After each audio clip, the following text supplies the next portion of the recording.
Buku, Advanced Macroeconomics, 2018. Penulis, David Romer. Pengenalan model pertumbuhan Solow. Selamat siang, semua. Hari ini kita akan membahas topik yang sangat menarik dalam ekonomi, yaitu Solow Growth Model. Model ini adalah salah satu kerangka kerja dasar yang digunakan untuk memahami bagaimana ekonomi tumbuh dari waktu ke waktu dan mengapa ada perbedaan besar dalam standar hidup antar negara. Kita akan membahas fakta-fakta dasar tentang pertumbuhan ekonomi, asumsi-asumsi dasar model Solow, dinamikanya, dampak perubahan tingkat tabungan, implikasi kuantitatif, aplikasi empiris, dan hubungan dengan lingkungan. Mari kita mulai. Pertumbuhan ekonomi selama beberapa abad terakhir, terutama di negara-negara industri, sangat luar biasa. Standar hidup di negara seperti Amerika Serikat dan Eropa Barat sekarang jauh lebih tinggi, mungkin 5 hingga 20 kali lebih besar dibandingkan 100 tahun lalu, dan 15 hingga 100 kali lebih besar dibandingkan 200 tahun lalu. Namun, pertumbuhan ini tidak konstan. Sebagian besar sejarah modern menunjukkan bahwa pertumbuhan meningkat seiring waktu, dengan tingkat pertumbuhan yang lebih tinggi di abad ke-20 dibandingkan abad ke-19, dan lebih tinggi lagi dibandingkan abad ke-18. Namun, sejak awal 1970-an, ada perlambatan pertumbuhan di negara-negara industri, termasuk AS, dengan tingkat pertumbuhan yang lebih rendah dibandingkan sebelumnya. Selain itu, ada perbedaan besar dalam standar hidup antar negara. Negara kaya seperti AS, Jerman, dan Jepang memiliki pendapatan rata-rata jauh lebih tinggi dibandingkan negara seperti Bangladesh dan Kenya, dengan perbandingan sekitar 15 kali lipat. Perbedaan ini tidak tetap. Ada negara yang mengalami growth miracles, seperti Jepang pasca Perang Dunia Kedua, negara-negara industri baru di Asia Timur seperti Korea Selatan dan Singapura sejak 1960-an, dan Cina sejak 1980-an, di mana pertumbuhan mereka jauh melampaui rata-rata dunia. Sebaliknya, ada juga growth disasters, seperti Argentina dan banyak negara di Afrika Sub-Sahara, yang gagal mencapai pertumbuhan berkelanjutan. Asumsi dasar model Solow. Sekarang, mari kita lihat bagaimana Solow Growth Model menjelaskan fenomena ini. Model ini berfokus pada 4 variabel utama, output atau produksi, modal fisik, tenaga kerja, dan pengetahuan atau efektivitas tenaga kerja. Model ini mengasumsikan bahwa output dihasilkan dari kombinasi modal, tenaga kerja, dan pengetahuan melalui fungsi produksi. Waktu hanya memengaruhi output jika ada perubahan dalam input tersebut, terutama melalui kemajuan teknologi yang meningkatkan efektivitas tenaga kerja, yang disebut labor augmenting technological progress. Asumsi kunci lainnya adalah fungsi produksi memiliki constant returns to scale, artinya jika semua input digandakan, output juga akan digandakan. Ini memungkinkan kita untuk menganalisis ekonomi dalam bentuk intensif, yaitu dengan melihat jumlah modal per unit tenaga kerja efektif. Model ini juga mengasumsikan bahwa tenaga kerja dan pengetahuan tumbuh dengan laju konstan, sementara modal berkembang berdasarkan investasi dan depresiasi. Investasi berasal dari sebagian output yang tidak dikonsumsi, dan modal lama akan kehilangan nilai seiring waktu karena depresiasi. Tingkat tabungan dianggap tetap dan eksogen, artinya tidak dipengaruhi oleh faktor lain dalam model ini. Dinamika model dan balanced growth path. Bagaimana ekonomi berperilaku menurut model ini? Dinamika utama model Solow dijelaskan melalui perubahan stok modal per unit tenaga kerja efektif. Model ini menunjukkan bahwa ada dua jenis investasi, investasi aktual, yang merupakan bagian dari output yang diinvestasikan, dan investasi break-even, yang diperlukan untuk menjaga tingkat modal tetap stabil mengingat depresiasi dan pertumbuhan tenaga kerja serta pengetahuan. Jika investasi aktual lebih besar dari investasi break-even, modal per unit tenaga kerja efektif akan meningkat. Sebaliknya, jika lebih kecil, modal akan menurun. Ketika keduanya seimbang, ekonomi mencapai kondisi stabil. Kondisi stabil ini disebut balanced growth path, di mana setiap variabel dalam model tumbuh dengan laju konstan. Pada jalur ini, tingkat pertumbuhan output per pekerja hanya ditentukan oleh laju kemajuan teknologi. Ini berarti, menurut model Solow, pertumbuhan jangka panjang tidak bergantung pada akumulasi modal fisik, melainkan pada kemajuan teknologi. Dampak perubahan tingkat tabungan dan implikasi kuantitatif. Lalu, bagaimana jika ada perubahan dalam tingkat tabungan, misalnya pemerintah meningkatkan bagian output yang diinvestasikan? Menurut model, peningkatan tingkat tabungan akan meningkatkan modal per unit tenaga kerja efektif secara bertahap, yang pada akhirnya meningkatkan output per pekerja. Namun, efek ini hanya sementara pada tingkat pertumbuhan. Setelah ekonomi mencapai balanced growth path baru, tingkat pertumbuhan kembali ke laju kemajuan teknologi semula. Dengan kata lain, perubahan tingkat tabungan hanya memiliki efek pada tingkat output, bukan pada tingkat pertumbuhan jangka panjang. Secara kuantitatif, model menunjukkan bahwa peningkatan tingkat tabungan memiliki dampak moderat pada output jangka panjang. Misalnya, jika porsi tabungan naik 10%, output per pekerja mungkin hanya meningkat sekitar 5% dalam jangka panjang. KEC Pattern konvergensi kebalancer growth path juga bergantung pada parameter seperti laju pertumbuhan populasi, depresiasi, dan kemajuan teknologi, serta elastisitas output terhadap modal. Aplikasi empiris dan lingkungan. Model Solow juga memiliki aplikasi empiris, seperti growth accounting, yang digunakan untuk memisahkan kontribusi akumulasi modal dan kemajuan teknologi terhadap pertumbuhan. Teknik ini menunjukkan bahwa sebagian besar pertumbuhan di negara-negara seperti yang baru mengindustrikan di Asia Timur berasal dari investasi dan peningkatan kualitas tenaga kerja, bukan hanya teknologi. Terakhir, kita membahas hubungan dengan lingkungan. Model Solow awalnya tidak mempertimbangkan sumber daya alam dan polusi, tetapi ekstensi model menunjukkan bahwa keterbatasan sumber daya seperti minyak dan tanah bisa memperlambat pertumbuhan, meskipun dampaknya biasanya kecil jika dibandingkan dengan kemajuan teknologi. Untuk polusi, seperti perubahan iklim, model menyarankan bahwa tanpa intervensi, dampaknya pada pertumbuhan juga relatif moderat, tetapi ada risiko ekor, tail risks, yang perlu diperhatikan. Itulah gambaran utama dari Solow Growth Model. Model ini sederhana tetapi memberikan wawasan penting tentang pertumbuhan ekonomi dan perbedaan pendapatan antar negara. Namun, ia juga memiliki keterbatasan, seperti mengabaikan dinamika tabungan endogen dan faktor-faktor lain seperti inovasi teknologi yang dihasilkan secara internal. Di sesi berikutnya, kita akan membahas ekstensi model ini. Terima kasih atas perhatiannya, dan jika ada pertanyaan, silakan ajukan sekarang. Model horizon tak terbatas dan generasi tumpang tindih. Selamat siang, teman-teman. Hari ini kita akan membahas bab 2 dari buku kita, yang berjudul Infinite Horizon and Overlapping Generations Models. Setelah mempelajari Solow Growth Model di bab sebelumnya, sekarang kita beralih ke dua model yang lebih canggih, Ramsey-Chasko-Opmans Model dan Overlapping Generations Model yang dikembangkan oleh Diamond. Kedua model ini mirip dengan Solow, tetapi ada perbedaan besar, tingkat tabungan tidak lagi dianggap tetap atau eksogen. Sebaliknya, tingkat tabungan ditentukan oleh keputusan rumah tangga dan perusahaan di pasar yang kompetitif. Kita akan membahas asumsi, dinamika, kesejahteraan, dan implikasi dari kedua model ini. Mari kita mulai. Ramsey-Chasko-Opmans Model Asumsi dan Perilaku. Pertama, kita ke Ramsey-Chasko-Opmans Model. Model ini menganggap ada sejumlah rumah tangga yang hidup selamanya dan jumlahnya tetap. Teknologi di model ini sama seperti di Solow, output dihasilkan dari modal, tenaga kerja, dan efektivitas tenaga kerja yang tumbuh pada laju konstan. Bedanya, di sini tidak ada depresiasi modal untuk menyederhanakan analisis, dan akumulasi modal ditentukan oleh selisih antara output dan konsumsi total. Perusahaan dalam model ini menyewa modal dan tenaga kerja di pasar yang kompetitif, membayar mereka sesuai dengan produktivitas marginalnya, dan menjual output tanpa keuntungan karena ada constant returns to scale. Rumah tangga, di sisi lain, memasok tenaga kerja dan modal, serta membagi pendapatan mereka antara konsumsi dan tabungan untuk memaksimalkan utilitas seumur hidup. Utilitas ini bergantung pada konsumsi per orang, dan rumah tangga lebih menyukai konsumsi saat ini dibandingkan masa depan, tergantung pada tingkat diskonto mereka. Ada parameter tertentu yang menentukan seberapa besar mereka bersedia mengorbankan konsumsi sekarang untuk masa depan. Perilaku rumah tangga diatur oleh dua hal, budget constraint dan Euler equation. Budget constraint menyatakan bahwa nilai sekarang dari konsumsi seumur hidup tidak boleh melebihi kekayaan awal ditambah pendapatan tenaga kerja seumur hidup. Euler equation menunjukkan bahwa pertumbuhan konsumsi per unit tenaga kerja efektif tergantung pada selisih antara tingkat bunga real dan tingkat diskonto, serta seberapa sensitif utilitas terhadap perubahan konsumsi.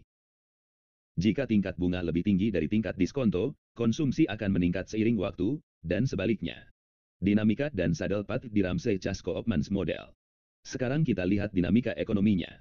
Dalam model ini, kita fokus pada dua variabel, konsumsi dan modal per unit tenaga kerja efektif. Konsumsi akan tetap konstan jika produktivitas marginal modal sama dengan kombinasi tertentu dari tingkat diskonto dan pertumbuhan teknologi. Jika modal lebih rendah dari tingkat ini, konsumsi meningkat, jika lebih tinggi, konsumsi menurun. Sementara itu, perubahan modal dihitung dari selisih antara output dikurangi konsumsi dan investasi yang dibutuhkan untuk menjaga modal tetap stabil dengan pertumbuhan tenaga kerja dan teknologi. Kita bisa menggambarkan dinamika ini dalam fase diagram, yang menunjukkan bagaimana konsumsi dan modal bergerak bersama. Ada satu titik stabil di mana keduanya tidak berubah, dan untuk mencapai titik ini, ekonomi harus berada pada jalur khusus yang disebut saddle path. Jika konsumsi awal terlalu tinggi, modal akan habis dan menjadi negatif, yang tidak mungkin. Jika terlalu rendah, modal akan terus bertambah tanpa batas, yang tidak optimal karena rumah tangga bisa meningkatkan konsumsi dan utilitas mereka. Jadi, konsumsi awal harus tepat pada saddle path agar ekonomi konvergen ke balanced growth path, di mana modal, output, dan konsumsi per pekerja tumbuh pada laju konstan, seperti di Solo. Kesejahteraan dan efek perubahan tingkat diskonto. Bagaimana dengan kesejahteraan? Dalam Ramsey-Chasko-Opmans model, karena pasar kompetitif dan tidak ada eksternalitas, hasilnya adalah Pareto efisien, tidak ada cara untuk membuat seseorang lebih baik tanpa merugikan orang lain. Ini sama dengan apa yang akan dipilih oleh seorang social planner yang ingin memaksimalkan utilitas rumah tangga. Namun, tingkat modal pada balanced growth path biasanya lebih rendah dari golden rule level, yaitu tingkat modal yang memaksimalkan konsumsi berkelanjutan, karena rumah tangga lebih mementingkan konsumsi sekarang. Lalu, apa yang terjadi jika tingkat diskonto turun? Artinya rumah tangga lebih menghargai masa depan. Jika perubahan ini tidak terduga, konsumsi akan langsung turun agar ekonomi berada pada saddle path baru, lalu modal dan konsumsi meningkat secara bertahap ke balanced growth path yang lebih tinggi. Ini mirip dengan efek kenaikan tingkat tabungan di Solo, ada peningkatan tingkat output, tapi tidak ada perubahan pada laju pertumbuhan jangka panjang. Overlapping generations model dinamika dan dinamik inefisiensi. Sekarang ke overlapping generations model Diamond. Di sini, individu hidup dua periode, muda dan tua. Ketika muda, mereka bekerja, menabung sebagian pendapatan, dan ketika tua, mereka konsumsi tabungan mereka. Modal periode berikutnya adalah tabungan generasi muda sekarang. Dengan asumsi utilitas logaritmik dan produksi Cep Douglas, kita bisa menghitung modal periode berikutnya berdasarkan pendapatan tenaga kerja dan tingkat bunga masa depan. Ekonomi akan konvergen ke balanced growth path yang stabil, dan jika tingkat diskonto turun, tabungan meningkat, sehingga modal dan output naik. Namun, ada perbedaan besar dengan Ramsey, model Diamond bisa mengalami dinamik inefisiensi. Jika modal pada balanced growth path melebihi golden rule level, konsumsi bisa ditingkatkan secara permanen dengan mengurangi tabungan. Ini terjadi karena ada jumlah generasi yang tak terbatas, sehingga social planner bisa mentransfer sumber daya antar generasi lebih efisien daripada pasar. Itulah inti dari kedua model ini. Ramsey-Chasko-Opmans model memberikan hasil yang efisien dengan tabungan endogen, sedangkan overlapping generations model menunjukkan kemungkinan inefisiensi karena struktur generasinya. Keduanya tetap menyimpulkan bahwa pertumbuhan jangka panjang bergantung pada kemajuan teknologi, bukan akumulasi modal. Terima kasih atas perhatiannya, dan silakan ajukan pertanyaan jika ada. Pengenalan model pertumbuhan endogen. Selamat siang, teman-teman. Hari ini kita akan membahas bab 3 dari buku kita, yang berjudul Endogenous Growth. Setelah mempelajari model Solo dan model dari bab 2, kita tahu bahwa akumulasi modal saja tidak cukup menjelaskan pertumbuhan jangka panjang atau perbedaan pendapatan antar negara. Model sebelumnya menganggap efektivitas tenaga kerja sebagai sesuatu yang misterius dan tumbuh secara eksogen. Nah, di bab ini, kita akan melihat model Endogenous Growth yang menganggap efektivitas tenaga kerja sebagai pengetahuan atau teknologi yang berkembang karena aktivitas ekonomi. Kita akan membahas kerangka dasar, dinamika tanpa dan. Dengan modal, alokasi sumber daya untuk RD, model Romer, aplikasi empiris, dan kesimpulan untuk pertanyaan utama pertumbuhan ekonomi. Mari kita mulai. Kerangka dasar dan model tanpa modal. Pertama, kita lihat kerangka dasar model Endogenous Growth. Model ini membagi ekonomi menjadi dua sektor produksi barang dan sektor research and development atau RD yang menghasilkan pengetahuan baru. Sebagian tenaga kerja dan modal dialokasikan ke ERD, sisanya ke produksi barang. Pengetahuan dihasilkan dari kombinasi modal, tenaga kerja, dan stok pengetahuan yang sudah ada, sedangkan output barang diproduksi dari modal dan tenaga kerja yang tersisa, dikalikan dengan pengetahuan. Tingkat tabungan DN alokasi sumber daya ke RD dianggap tetap, seperti di Solo, dan untuk sederhana, tidak ada depresiasi modal. Sekarang, kita analisis model tanpa modal untuk memahami intinya. Di sini, output hanya bergantung pada pengetahuan dan tenaga kerja, dan pengetahuan baru dihasilkan dari tenaga kerja di RD serta stok pengetahuan yang ada. Pertumbuhan pengetahuan ditentukan oleh seberapa besar tenaga kerja di RD, pertumbuhan populasi, dan seberapa besar stok pengetahuan memengaruhi penemuan baru.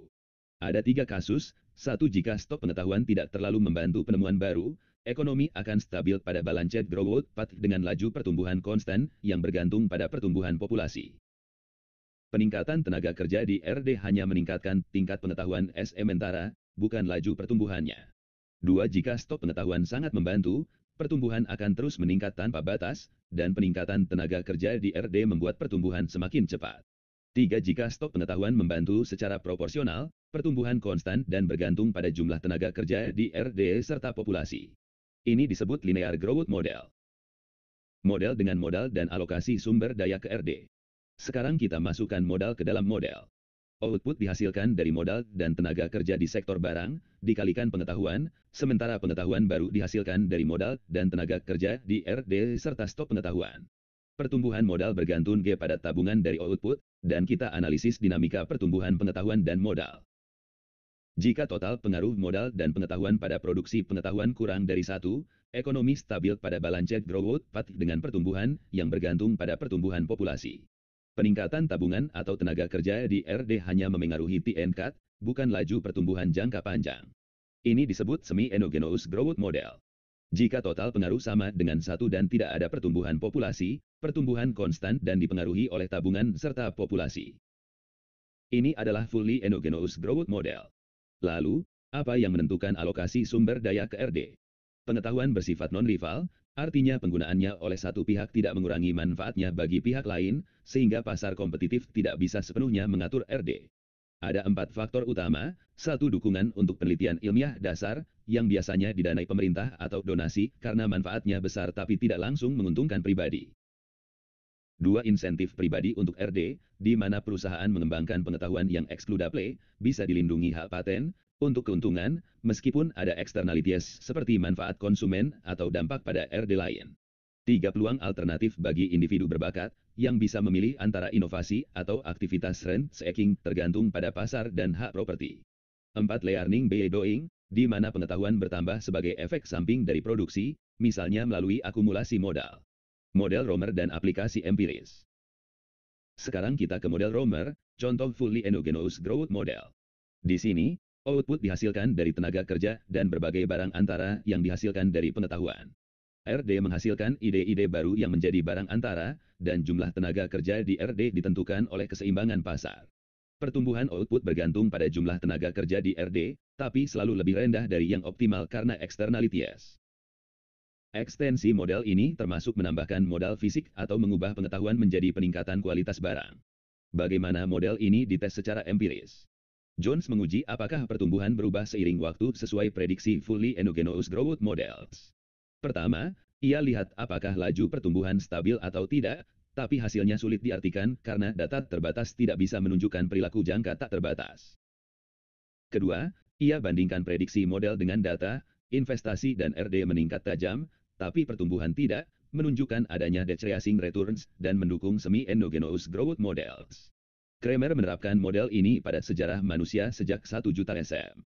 Ia berargumen bahwa pertumbuhan populasi meningkat seiring ukuran populasi karena lebih banyak orang berarti lebih banyak penemuan.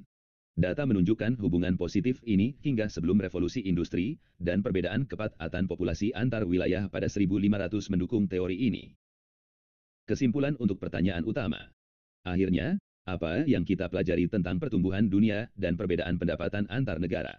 Model endogenous growth kurang berhasil menjelaskan perbedaan pendapatan karena pengetahuan bersifat non-rival. Negara miskin seharusnya bisa mengadopsi teknologi negara kaya, tapi ini tidak terjadi cepat. Mungkin bukan pengetahuan, tapi kemampuan memanfaatkannya yang berbeda, yang akan dibahas di bab 4. Namun, untuk pertumbuhan dunia, model ini kuat. Akumulasi pengetahuan jelas mendorong pertumbuhan jangka panjang NG, meski kita masih perlu memahami jenis pengetahuan apa yang paling penting. Itulah gambaran bab 3 model endogenous growth menawarkan wawasan tentang bagaimana pengetahuan mendorong pertumbuhan, tapi belum sempurna untuk semua pertanyaan kita. Terima kasih atas perhatiannya, dan silakan ajukan pertanyaan. Perbedaan pendapatan antar negara. Selamat siang, teman-teman. Hari ini kita akan membahas bab 4 dari buku kita, yang berjudul Cross Country Income Differences. Setelah 3 bab sebelumnya, kita tahu bahwa perbedaan pendapatan antar negara sangat besar, tapi model seperti Solow dan Endogeno Asgrowood belum cukup menjelaskan mengapa. Bab ini fokus pada 2 pendekatan. Pertama, melihat penyebab langsung, seperti modal fisik dan human capital, dan kedua, menyelami penyebab yang lebih dalam seperti sosial infrastruktur. Kita akan mulai dengan memperluas model Solow, lalu ke akunting perbedaan pendapatan, sosial infrastruktur, dan akhirnya perbedaan laju pertumbuhan. Mari kita mulai. Memperluas model Solow dengan human capital. Pertama, kita perpanjang model Solow dengan menambahkan human capital. Output dihasilkan dari kombinasi modal fisik dan jasa tenaga kerja efektif, yang sekarang mencakup human capital selain tenaga kerja biasa dan teknologi. Modal fisik bertambah dari tabungan dikurangi depresiasi, teknologi tumbuh pada laju konstan, dan human capital dihitung dari jumlah pekerja dikalikan dengan tingkat pendidikan per pekerja. Tingkat pendidikan diasumsikan sama untuk semua pekerja dan konstan seiring waktu, dengan lebih banyak pendidikan berarti lebih banyak human capital. Dinamika model ini mirip dengan Solow, modal per unit jasa tenaga kerja efektif akan stabil pada balanced growth path, di mana output per pekerja tumbuh seiring teknologi. Peningkatan tingkat tabungan meningkatkan output per pekerja seperti di Solow, tapi hanya memengaruhi tingkat, bukan laju pertumbuhan. Peningkatan pendidikan juga meningkatkan output per pekerja di balanced growth path, tergantung pada seberapa besar pendidikan menambah human capital. Namun, jika kita hitung output per orang, bukan per pekerja, peningkatan pendidikan punya 2 efek, human capital per pekerja naik, tapi jumlah pekerja berkurang karena lebih lama sekolah, jadi efeknya bisa positif atau negatif. Akunting untuk perbedaan pendapatan. Sekarang kita ke pendekatan akunting untuk memecah perbedaan pendapatan antar negara, seperti dilakukan Holt dan Jones serta Klenow dan Rodriguez-Clare. Mereka anggap output dihasilkan dari modal fisik dan jasa tenaga kerja efektif. Perbedaan output per pekerja dipecah menjadi kontribusi intensitas modal fisik, rasio modal terhadap output, human capital per pekerja, dan sisa, residual, yang mencerminkan output untuk jumlah input tertentu. Data menunjukkan output per pekerja di negara kaya bisa 31 kali lebih besar dari negara miskin. Dari perbedaan ini, hanya sekitar 1/6 karena modal fisik, 1/4 karena human capital, berdasarkan tahun pendidikan, dan sisanya karena residual. Studi lebih lanjut mengeksplorasi human capital dengan melihat kualitas pendidikan dan pengalaman, misalnya dengan membandingkan upah imigran di EAS. Hasilnya bervariasi, ada yang bilang human capital lebih penting dari perkiraan awal, tapi ada juga yang bilang residual tetap besar karena imigran mungkin bukan sampel acak. Untuk modal fisik, Hasie dan Klenow temukan bahwa rasio investasi terhadap output lebih rendah di negara miskin bukan karena tingkat tabungan rendah, tapi karena harga barang konsumsi tidak bisa diperdagangkan lebih murah, yang mengurangi jumlah investasi. Ini menunjukkan peran modal fisik bahkan lebih kecil, dan human capital serta residual lebih besar. Sosial infrastruktur dan bukti empiris. Lalu, apa yang menjelaskan residual besar ini? Holt dan Jones bilang sosial infrastruktur, institusi dan kebijakan yang menyamakan keuntungan pribadi dan sosial, adalah kuncinya. Ini mencakup kebijakan fiskal, lingkungan keputusan pribadi, dan kontrol atas rent-seeking pemerintah. Sosial infrastruktur buruk, seperti perencanaan terpusat atau korupsi, bisa menurunkan pendapatan. Buktinya, Holt dan Jones pakai indeks kebijakan anti-rent-seeking dan keterbukaan pasar, lalu regresi dengan instrumental variables seperti pengaruh Eropa Barat dan jarak dari khatulistiwa. Hasilnya, sosial infrastruktur punya dampak besar dan menjelaskan sebagian besar perbedaan pendapatan, tapi estimasi Welles bisa bias karena faktor lain seperti budaya atau geografi. Pendekatan natural eksperimen, seperti membandingkan Jerman Barat dan Timur atau Korea Selatan dan Utara, lebih meyakinkan, bagian dengan sosial infrastruktur pasar jauh lebih sukses, menunjukkan efek besar institusi. Melampaui sosial infrastruktur dan perbedaan pertumbuhan. Melampaui sosial infrastruktur. Sosial infrastruktur terlalu luas, jadi penelitian coba spesifik, seperti kebijakan versus institusi dalam, tapi sulit karena semuanya saling berkaitan. Penyebab sosial infrastruktur termasuk insentif penguasa, budaya, geografi, dan keyakinan, tapi bukti masih spekulatif. Faktor lain seperti geografi, iklim tropis, atau externalities dari modal juga dipertimbangkan, tapi bukti lebih mendukung sosial infrastruktur daripada externalities. Perbedaan pertumbuhan. Untuk pertumbuhan, perbedaan awal dari balanced growth path menyebabkan kondisional konvergensi, negara miskin relatif terhadap jalurnya tumbuh lebih cepat. Perubahan fundamental, terutama sosial infrastruktur, juga penting, seperti growth miracles, China, atau disasters, Argentina, sering dipicu oleh diktator. Itulah bab 4 kita tahu human capital dan sosial infrastruktur penting, tapi masih banyak yang harus dipelajari tentang penyebabnya. Terima kasih, ada pertanyaan. Real Business Cycle Theory. Selamat siang, semua. Hari ini kita akan membahas topik yang sangat penting dalam makroekonomi, yaitu Real Business Cycle Theory atau teori siklus bisnis real. Materi ini berdasarkan pada dokumen yang telah kita baca, yang membahas fluktuasi ekonomi jangka pendek, terutama di Amerika Serikat, dan bagaimana teori ini mencoba menjelaskan perubahan dalam output agregat, tingkat pengangguran, dan komponen ekonomi lainnya. Kita akan melihat fakta-fakta dasar tentang siklus bisnis, model dasar yang digunakan, serta kekurangan dan pengembangan teori ini. Waktu kita hari ini sekitar 40 menit, jadi mari kita mulai. Siklus bisnis adalah variasi jangka pendek dalam aktivitas ekonomi, seperti pertumbuhan GDP, produk domestik bruto real, dan tingkat pengangguran. Dokumen ini menyoroti bahwa ekonomi modern, khususnya AS, mengalami fluktuasi signifikan, seperti yang terlihat pada resesi hebat 2007-2009, di mana GDP turun 4,2% dan tingkat pengangguran naik dari 4,8% menjadi 9,3%. Sebaliknya, sebelum resesi, dari 2002 hingga 2007, GDP tumbuh rata-rata 2,9% per tahun dan tingkat pengangguran menurun. Tujuan utama makroekonomi adalah memahami penyebab fluktuasi ini, dan Real Business Cycle Theory menawarkan satu pendekatan untuk menjelaskannya. Fakta-fakta siklus bisnis. Pertama, mari kita lihat fakta-fakta utama tentang fluktuasi ekonomi jangka pendek. Dokumen menunjukkan bahwa fluktuasi ini tidak memiliki pola reguler atau siklikal yang sederhana. Misalnya, GDP per orang di AS sejak 1947 menunjukkan variasi besar, dengan penurunan selama resesi berkisar. Dari 0,3% pada 2000-2001 hingga 4,2% pada resesi hebat. Jarak antara resesi juga bervariasi, dari 4 kuartal hingga hampir 10 tahun. Pola penurunan output juga berbeda-beda, ada resesi di mana penurunan terjadi cepat dalam 1 kuartal, dan ada yang terjadi secara bertahap selama beberapa kuartal. Kedua, fluktuasi ini didistribusikan tidak merata di berbagai komponen output. Investasi inventaris, meskipun hanya menyumbang sebagian kecil dari GDP, sangat volatile dan sering menjadi penyebab utama penurunan output selama resesi. Begitu pula dengan pembelian barang tahan lama, investasi perumahan, dan investasi non-perumahan, yang juga berkontribusi besar pada fluktuasi. Sebaliknya, konsumsi barang tidak tahan lama, jasa, pembelian pemerintah, dan ekspor bersih relatif stabil. Ketiga, ada asimetri dalam pergerakan output. Penurunan dan kenaikan output cenderung simetris di sekitar nilai rata-rata, tetapi ada periode panjang di mana output sedikit di atas jalur normal, yang kadang-kadang terganggu oleh penurunan tajam dan singkat. Selama resesi, variabel makroekonomi seperti tingkat pengangguran naik, sementara pekerjaan dan produktivitas menurun. Hubungan antara perubahan output dan tingkat pengangguran dikenal sebagai O'Connell's Law, yang menyatakan bahwa penurunan output relatif terhadap pertumbuhan normal akan meningkatkan tingkat pengangguran. Terakhir, variabel seperti inflasi dan suku bunga real biasanya menurun selama resesi, tetapi tidak selalu konsisten. Ini menunjukkan bahwa ekonomi dipengaruhi oleh gangguan atau hoax yang muncul secara acak dan menyebar ke seluruh ekonomi. Real Business Cycle Theory dan model dasar. Sekarang, mari kita lihat bagaimana Real Business Cycle Theory menjelaskan fluktuasi ini. Teori ini berasumsi bahwa fluktuasi ekonomi disebabkan oleh hoax real, bukan moneter, seperti perubahan teknologi atau pembelian pemerintah. Model dasarnya dimulai dari model Ramsey, yang adalah kerangka dasar ekonomi walrasian tanpa ketidaksempurnaan pasar.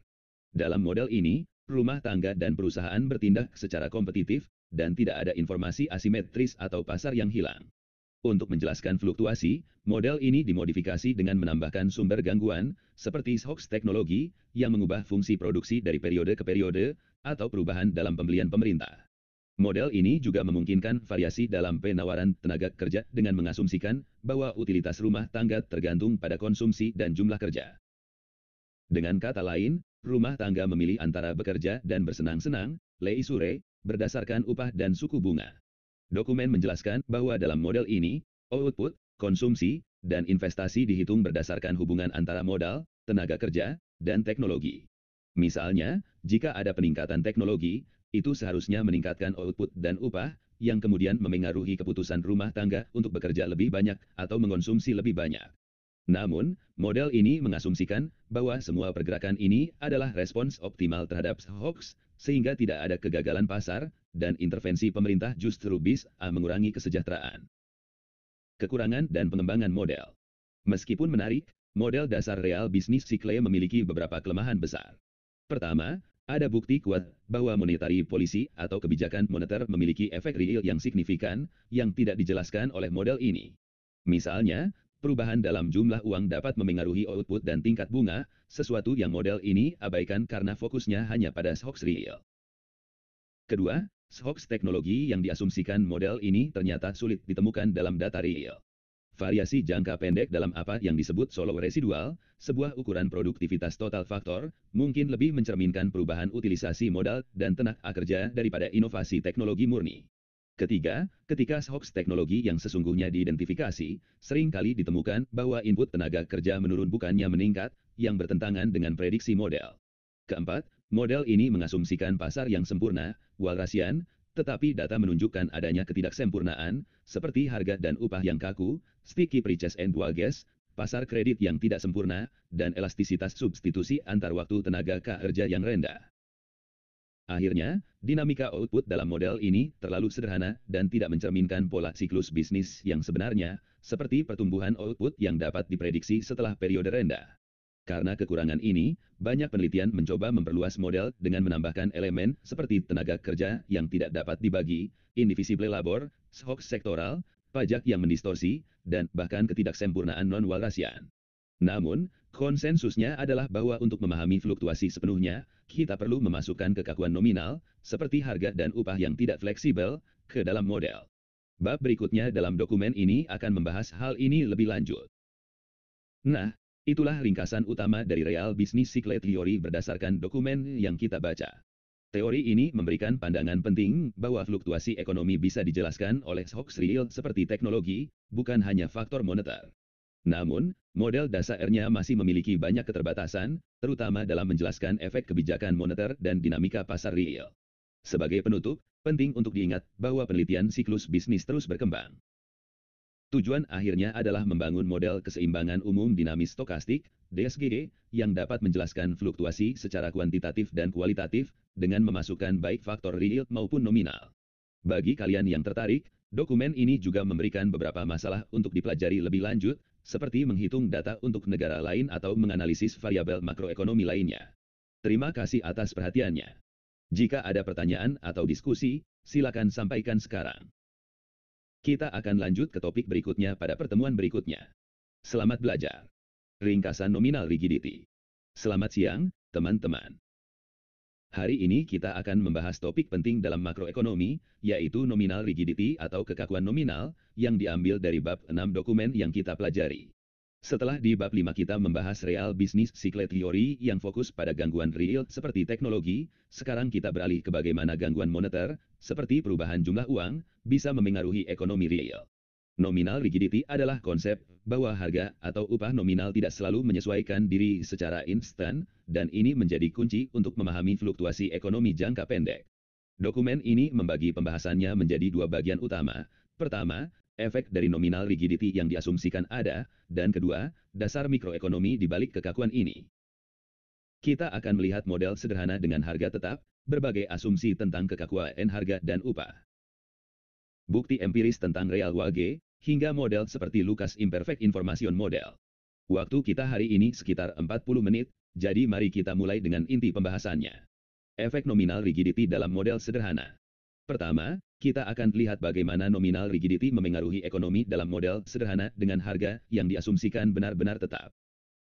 Dalam model ini, output dihasilkan hanya dari tenaga kerja, dan tidak ada pemerintah atau perdagangan internasional, sehingga konsumsi sama dengan output. Rumah tangga mendapatkan utilitas dari konsumsi dan kepemilikan uang real, tapi ada disutilitas dari bekerja. Mereka memilih konsumsi dan jumlah uang yang dipegang berdasarkan suku bunga nominal dan anggaran mereka. Dua hubungan kunci muncul di sini. Pertama, ada hubungan terbalik antara suku bunga real dan output saat ini, yang disebut New Keynesian Is Curve. Artinya, jika suku bunga real turun, output naik karena rumah tangga lebih banyak mengonsumsi sekarang dibanding nanti. Kedua, permintaan uang meningkat dengan output dan menurun dengan suku bunga nominal, karena uang tidak membayar bunga sementara obligasi membayar bunga. Ketika harga tetap, perubahan jumlah uang memengaruhi output dan suku bunga real. Misalnya, jika jumlah uang naik sementara, kurva permintaan uang bergeser, suku bunga turun, dan output naik. Ini menunjukkan bahwa dengan nominal rigidity, gangguan moneter punya efek real. Selain itu, nominal rigidity juga mengubah efek gangguan lain, seperti pembelian pemerintah. Jika pemerintah meningkatkan pembelian sementara, permintaan barang naik, dan karena harga tetap, perusahaan memasok lebih banyak barang tanpa memikirkan efek substitusi antar waktu seperti di model real bisnis sikle. Jadi, mekanisme transmisinya berbeda total. Namun, ada masalah, jika pasar barang dan tenaga kerja sempurna kompetitif, perusahaan tidak akan menambah output karena biaya marginal naik dan mereka tidak bisa menaikkan harga. Ini berarti nominal rigidity saja tidak cukup, harus ada ketidaksempurnaan pasar agar gangguan moneter memengaruhi output. Variasi asumsi nominal rigidity dan bukti empiris. Dokumen lalu mengeksplorasi 4 kasus berbeda tentang nominal rigidity dan ketidaksempurnaan pasar. Kasus pertama, dari Keynes, mengasumsikan upah nominal tetap dan harga fleksibel, dengan pasar barang kompetitif.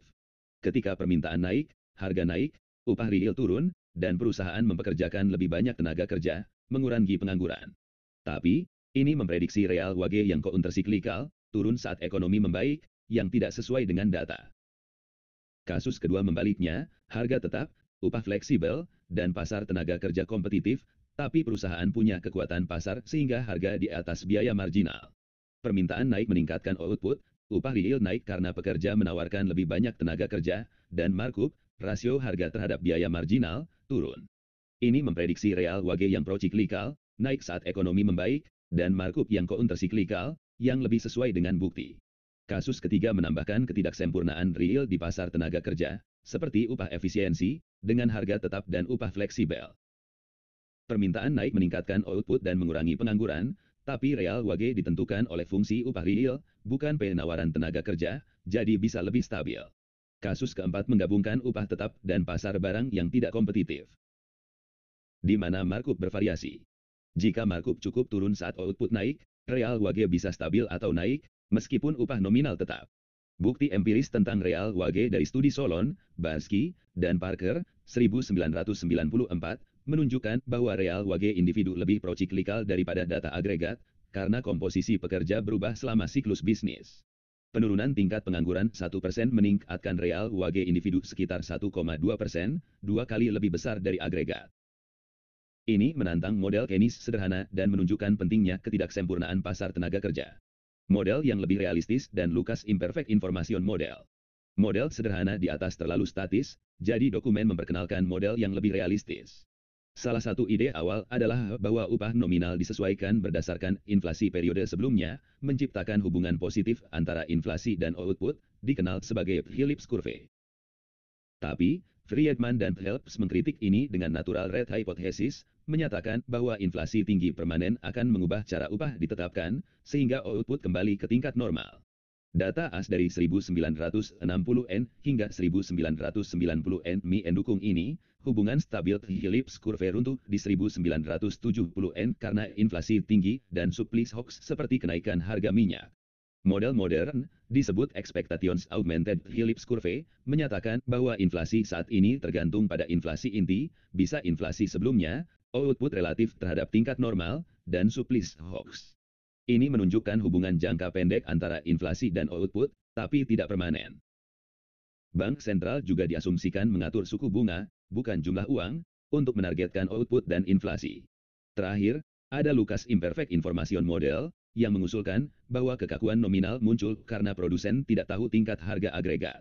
Ketika harga barang mereka naik, mereka tidak yakin apakah itu karena harga relatif atau inflasi agregat, jadi mereka menambah output sedikit. Ini menghasilkan Lucas Supply Curve, di mana output naik hanya jika harga lebih tinggi dari yang diharapkan. Model ini menunjukkan bahwa hanya gangguan moneter yang tidak diketahui publik yang memengaruhi output, dan kebijakan stabilisasi terbatas kecuali bank sentral punya informasi lebih baik dari publik. Namun, model ini dikritik karena mengasumsikan elastisitas penawaran tenaga kerja tinggi dan informasi harga sulit didapat, yang kurang realistis di ekonomi modern. Itulah ringkasan dari bab 6 tentang nominal rigidity. Kita melihat bahwa kekakuan nominal, baik dalam harga atau upah, memungkinkan gangguan moneter memengaruhi output real, tapi memerlukan ketidaksempurnaan pasar agar efeknya signifikan. Bukti menunjukkan real wage yang pro-ciklikal, menantang model Keynes sederhana, sementara Phillips Curve yang diperbarui dan Lucas Supply Curve menawarkan cara untuk memahami hubungan inflasi output. Namun, semua model ini punya keterbatasan, dan kita perlu melangkah lebih jauh untuk memahami dinamika ekonomi real.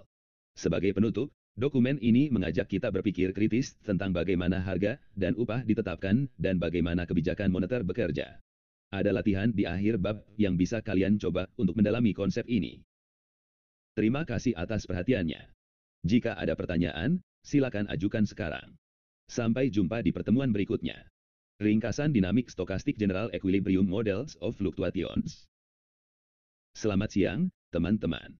Hari ini kita akan membahas bab 7 dari dokumen yang kita pelajari, yaitu tentang Dynamic Stochastic General Equilibrium Models atau DSGE Models dalam konteks fluktuasi ekonomi. Setelah di bab 5 kita melihat model real bisnis cycle yang fokus pada gangguan real dan di bab 6 kita mempelajari nominal rigidity untuk efek gangguan moneter, sekarang kita mencoba menggabungkan keduanya menjadi model yang lebih lengkap. Tujuan utama penelitian makroekonomi adalah membangun model DSG yang realistis, berbasis mikroekonomi, dan mampu memprediksi fluktuasi secara kuantitatif. Namun, seperti yang akan kita lihat, ini tidak mudah. Bab ini memperkenalkan berbagai pendekatan untuk menambahkan dinamika harga ke dalam model DSG, tapi juga menunjukkan bahwa belum ada konsensus tentang model terbaik. Kita akan membahas model dengan penyesuaian harga berdasarkan waktu dan keadaan, bukti empiris, serta tantangan seperti forward GUI dan C++. Waktu kita hari ini sekitar 40 menit, jadi mari kita mulai. Kerangka dasar dan model penyesuaian harga berdasarkan waktu. Pertama, dokumen ini menyajikan kerangka dasar untuk model DSG dengan nominal rigidity. Dalam kerangka ini, perusahaan menghasilkan output hanya dengan tenaga kerja, dan konsumsi sama dengan output karena tidak ada pemerintah atau perdagangan. Rumah tangga memaksimalkan utilitas dari konsumsi dan tidak suka bekerja, sementara perusahaan menetapkan harga untuk memaksimalkan keuntungan dengan batasan tertentu. Bank sentral mengatur nominal GDP sebagai variabel yang diberikan. Ada 3 model utama berdasarkan waktu, time dependent. Pertama, Fischer model mengasumsikan harga ditetapkan setiap 2 periode, dengan harga berbeda untuk setiap periode. Harga rata-rata adalah campuran dari harga yang ditetapkan 1 dan 2 periode sebelumnya. Ketika nominal GDP berubah, output terpengaruh oleh perubahan yang tidak diantisipasi dan perubahan yang diketahui setelah beberapa harga ditetapkan. Semakin kecil respons harga yang diinginkan terhadap output, real rigidity tinggi, semakin besar efek realnya. Tapi, efek ini hilang setelah semua harga diperbarui. Kedua, Taylor model mengasumsikan harga tetap sama untuk 2 periode. Harga baru adalah rata-rata dari harga ideal untuk 2 periode ke depan. Jika nominal GDP berjalan acak, output dipengaruhi oleh harga sebelumnya dan perubahan baru, dengan efek yang berlangsung lama karena perusahaan enggan mengubah harga relatif terlalu banyak. Ketiga, Calvo model mengasumsikan peluang mengubah harga datang secara acak setiap periode. Harga baru adalah rata-rata tertimbang dari harga ideal masa depan, dan harga rata-rata menyesuaikan diri perlahan. Ini menghasilkan New Keynesian Phillips Curve, yang menyatakan inflasi saat ini tergantung pada inflasi yang diharapkan dan output saat ini. Model penyesuaian harga berdasarkan keadaan dan bukti empiris. Selanjutnya, ada 2 model berdasarkan keadaan, state dependent. Dalam Chaplin-Spulber model, perusahaan mengubah harga jika selisih dengan harga ideal mencapai batas tertentu, dan nominal GDP selalu naik. Ketika semua perusahaan menyesuaikan, harga rata rata naik sama dengan nominal GDP, jadi output tidak berubah, kontraprestasi mengejutkan karena menu cost ada tapi efek real nol. Dalam Danziger-Golosov Lucas model, ada guncangan spesifik perusahaan dan nominal GDP tidak berubah secara tren. Guncangan moneter kecil punya efek real kecil karena perusahaan yang jauh dari harga ideal menyesuaikan, tapi guncangan besar punya efek lebih besar. Bukti empiris tentang dinamika harga menunjukkan bahwa harga sering tetap selama beberapa bulan, mendukung nominal rigidity. Namun, New Keynesian Phillips Curve memprediksi bahwa disinflasi yang diantisipasi meningkatkan output, yang bertentangan dengan pengalaman sejarah seperti disinflasi Volcker di EAS, di mana output turun. Ini menunjukkan model sederhana kurang menangkap inersia inflasi. Model lain seperti Calvo with indexation, harga naik dengan inflasi sebelumnya, dan Mankiw-Race model, penyesuaian BR berdasarkan informasi baru, mencoba mengatasi ini. Kelvo with Indexation menambahkan inflasi sebelumnya ke New Keynesian Phillips Curve, sementara Monkey Race memprediksi inflasi tetap tinggi setelah penurunan nominal GDP, lebih sesuai dengan data. Model New Keynesian dan tantangan. Dokumen lalu memperkenalkan canonical New Keynesian model, yang menggabungkan New Keynesian is Curve, output turun dengan suku bunga real, New Keynesian Phillips Curve, dan aturan suku bunga bank sentral berdasarkan inflasi dan output masa depan. Ketika ada guncangan, seperti kebijakan moneter yang ketat, suku bunga naik, output dan inflasi turun. Guncangan permintaan meningkatkan output dan inflasi, sementara guncangan inflasi hanya memengaruhi inflasi jika tidak ada korelasi waktu. Tapi, tanpa korelasi waktu, model ini tidak punya mekanisme propagasi internal, efek hanya bertahan jika guncangan berulang. Tantangan besar muncul dalam forward guidance puzzle. Jika bank sentral mengumumkan suku bunga nominal turun di masa depan, model memprediksi lonjakan output dan inflasi segera, bahkan sebelum kebijakan diterapkan. Semakin jauh pengumuman, semakin besar efeknya, misalnya, inflasi bisa naik ratusan persen untuk pengumuman 4 tahun ke depan. Ini tidak realistis dan berasal dari sifat forward-looking model, di mana rumah tangga dan perusahaan bereaksi instan terhadap harapan masa depan. Untuk mengatasi ini, model New Keynesian modern menambahkan elemen seperti inersia inflasi, harga menyesuaikan ke inflasi sebelumnya, penyesuaian upah ala Kelvo, investasi, pembelian pemerintah, dan ketidaksempurnaan pasar kredit. Kebijakan juga diperluas dengan aturan suku bunga yang kompleks atau optimasi fungsi tujuan. Namun, model ini jadi rumit, sulit dianalisis, dan sering kali menambahkan asumsi hanya untuk cocok dengan data, bukan bukti mikroekonomi. Itulah ringkasan bab 7 tentang DSGE Models.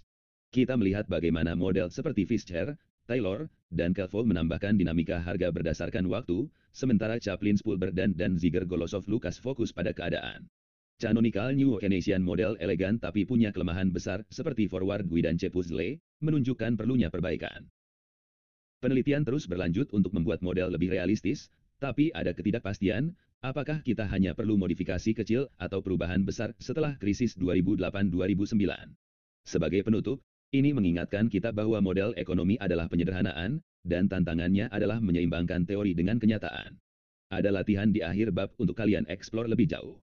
Terima kasih atas perhatiannya. Ada pertanyaan? Sampai jumpa di pertemuan berikutnya. Ringkasan konsumtion. Selamat siang, teman-teman. Hari ini kita akan membahas bab 8 dari dokumen yang kita pelajari, yang berjudul, Konsumtion, atau konsumsi. Konsumsi adalah bagian besar dari permintaan barang dalam ekonomi, jadi memahami bagaimana rumah tangga membuat keputusan konsumsi sangat penting, baik untuk pertumbuhan ekonomi jangka panjang maupun fluktuasi jangka pendek. Bab ini juga relevan untuk memahami pasar keuangan, karena keputusan konsumsi terkait erat dengan tabungan dan pinjaman. Kita akan mulai dengan permanent income hypothesis, lalu beralih ke random wallet hypothesis dengan ketidakpastian, dan melihat bagaimana suku bunga, precautionary saving, dan liquidity constraints memengaruhi konsumsi. Bab ini juga kaya akan bukti empiris, jadi kita akan lihat beberapa tes penting. Waktu kita hari ini sekitar 40 menit, jadi mari kita mulai dengan konsep dasar konsumsi. Permanent income hypothesis dan random wallet hypothesis. Pertama, kita bahas permanent income hypothesis dalam kondisi pasti. Bayangkan seseorang hidup selama beberapa periode dengan pendapatan tertentu dan kekayaan awal. Dia bisa meminjam atau menabung dengan suku bunga 0, dan harus melunasi utang di akhir hidupnya. Utilitasnya tergantung pada konsumsi setiap periode, dan karena suku bunga 0, dia membagi sumber daya seumur hidupnya secara merata. Artinya, konsumsi setiap periode adalah rata-rata kekayaan awal ditambah pendapatan seumur hidup, yang disebut permanent income. Jadi, konsumsi tidak tergantung pada pendapatan saat ini, tapi pada permanent income, dan tabungan digunakan untuk menyamakan konsumsi meskipun pendapatan berubah-ubah. Ini menjelaskan temuan empiris yang membingungkan. Dalam data lintas individu, konsumsi naik dengan pendapatan saat ini, tapi tidak 1:1, dan ada perbedaan antara kelompok, seperti antara kulit putih dan kulit hitam. Dalam data agregat waktu, konsumsi hampir sebanding dengan pendapatan. Permanent income hypothesis bilang ini karena variasi permanent income besar dalam data waktu, tapi kecil dibandingkan transitory income dalam data individu, dan perbedaan rata-rata pendapatan antar kelompok menjelaskan perbedaan konsumsi. Lalu, kita tambah ketidakpastian dalam random wallet hypothesis. Jika pendapatan masa depan tidak pasti dan utilitasnya kuadratik, konsumsi saat ini adalah rata-rata sumber daya yang diharapkan. Karena utilitas kuadratik membuat utilitas marginal linear, konsumsi yang diharapkan untuk periode berikutnya sama dengan konsumsi saat ini. Artinya, perubahan konsumsi tidak bisa diprediksi berdasarkan informasi sebelumnya, konsumsi berjalan acak, random walk. Perubahan konsumsi hanya terjadi karena berita baru tentang NG pendapatan masa depan, dan ketidakpastian itu sendiri tidak memengaruhi konsumsi, serta inti ekuivalen C. Tes empiris dan efek suku bunga. Kita lihat dua tes empiris untuk random walk hypothesis. Campbell dan Mankiw pakai data agregat dan asumsikan sebagian konsumen menghabiskan pendapatan saat ini, sisanya ikut random walk hypothesis. Mereka temukan bahwa sekitar separuh konsumsi bergerak dengan perubahan pendapatan yang bisa diprediksi, menunjukkan excess sensitivity, penolakan terhadap random walk hypothesis, tapi juga mendukung pentingnya permanent income. Hasil pakai data rumah tangga Alaska dengan pembayaran tahunan dari Alaska Permanent Fund yang besar dan bisa diprediksi. Dia temukan konsumsi hampir tidak naik saat pembayaran diterima, mendukung random walk hypothesis. Tapi, untuk pengembalian pajak yang lebih kecil, konsumsi naik, menunjukkan permanent income hypothesis lebih cocok untuk perubahan besar dan jelas. Namun, studi baru oleh Kueng menunjukkan hasil berbeda, jadi kita harus hati-hati dengan kesimpulan. Sekarang, bagaimana suku bunga memengaruhi tabungan? Jika suku bunga tidak nol dan utilitasnya konstan relative risk aversion, konsumsi tumbuh jika suku bunga lebih besar dari tingkat diskonto, dan sebaliknya. Dalam kasus dua periode, kenaikan suku bunga punya efek substitusi, kurangi konsumsi sekarang untuk tabungan lebih banyak, dan efek pendapatan, tambah konsumsi karena kekayaan masa depan lebih besar. Efek neto tergantung pada apakah seseorang menabung atau meminjam, biasanya kecil, dan studi empiris menunjukkan respons konsumsi terhadap suku bunga rendah, intertemporal elasticity of substitution kecil, precautionary saving, liquidity constraints, dan beyond. Lalu, kita ke precautionary saving. Jika utilitas punya turunan ketiga positif, bukan kuadratik, ketidakpastian pendapatan meningkatkan tabungan untuk jaga-jaga. Dalam model dinamis, rumah tangga infinite hidup dengan pendapatan acak menabung lebih saat sumber daya rendah, mendekati hantu mulut, tapi kurang responsif saat sumber daya tinggi, mirip permanent income konsumer yang sabar.